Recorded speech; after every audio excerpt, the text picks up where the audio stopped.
We all use them pretty much every single day. But what is a firewall, really? Well, today we're going to pull back the curtain on this essential piece of cybersecurity.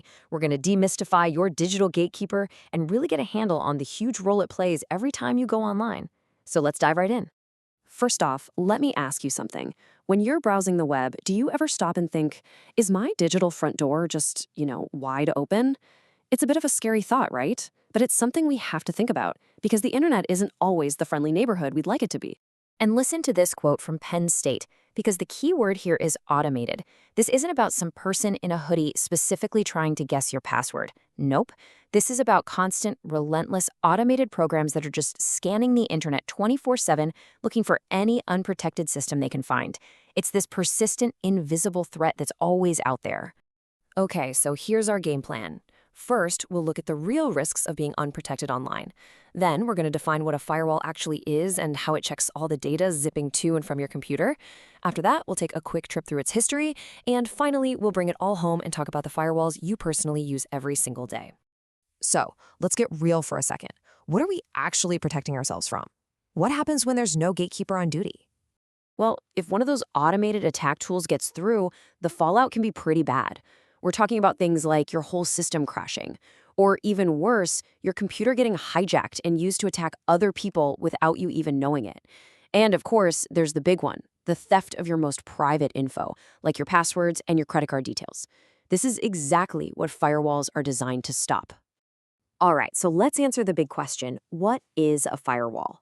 The best way to think about it is as your personal digital gatekeeper. It's the security guard standing right at the entrance between your private network and the huge public world of the internet. Now, at its heart, a firewall isn't just some passive wall. It's a very active security device. It's constantly watching all the traffic, everything coming in and everything going out. And for every little piece of data, it has to make a snap judgment. Do I let this pass or do I block it? And it makes that call based on a very specific set of security rules. It's got a job to do. So really, its whole job is to build and maintain this critical barrier. On one side, you've got your trusted network. That's your computer, your phone, everything on your home Wi-Fi. And on the other side, you've got the untrusted network, basically the rest of the internet. The firewall is the single point of entry and exit, and you better believe it's checking everyone's ID. So, how does this digital gatekeeper actually do its job? How does it check those IDs? Well, it turns out not all firewalls follow the same rulebook. Let's look at a couple of the main ways they work. Okay, first up, you've got the stateless firewall. Think of this guard as having a super basic checklist. It just looks at the digital address, the header, on each tiny piece of data, called a packet. It doesn't look inside, it's really fast, but it's also kind of blind to what the packet is actually carrying. Then you have the stateful firewall. Now, this is a much smarter guard. This one has a memory. It keeps track of entire conversations online, so it uses the context of what you were just doing to decide if the next packet is legit. It's just a much more aware and secure way of doing things. And that whole idea of getting smarter is so important. Because as online threats got more and more complicated, our digital gatekeepers had to evolve right along with them. They had to get smarter too. The whole story kicks off back in 1989 with that really basic packet filtering we just talked about. Then jump to the early 2000s, and those smarter, stateful firewalls became the new standard. By the late 2000s, firewalls got even more advanced and could actually understand specific applications like your web browser. And that brings us to around 2010 and the birth of the fourth generation.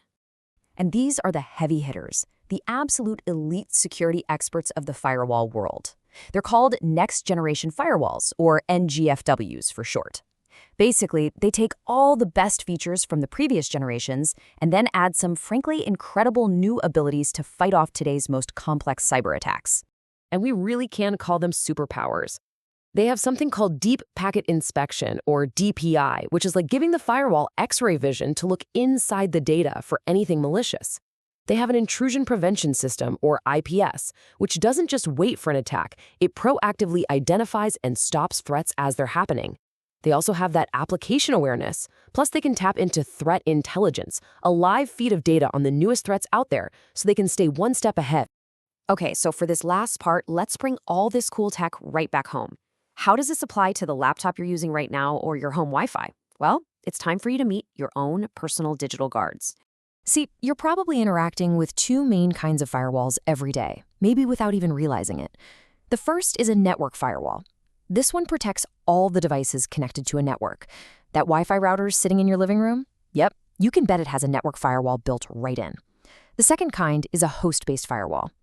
This is a piece of software that lives on and protects just a single device, like the one that's already part of your computer's operating system. And honestly, this is the most important thing to take away from all this.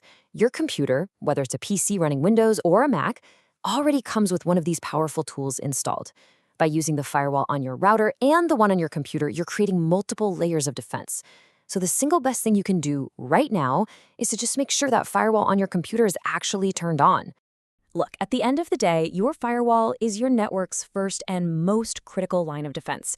It stands guard 24/7, protecting you from a whole world of automated threats you'll never even have to see. And that really just leaves us with one final very important question. Is yours enabled?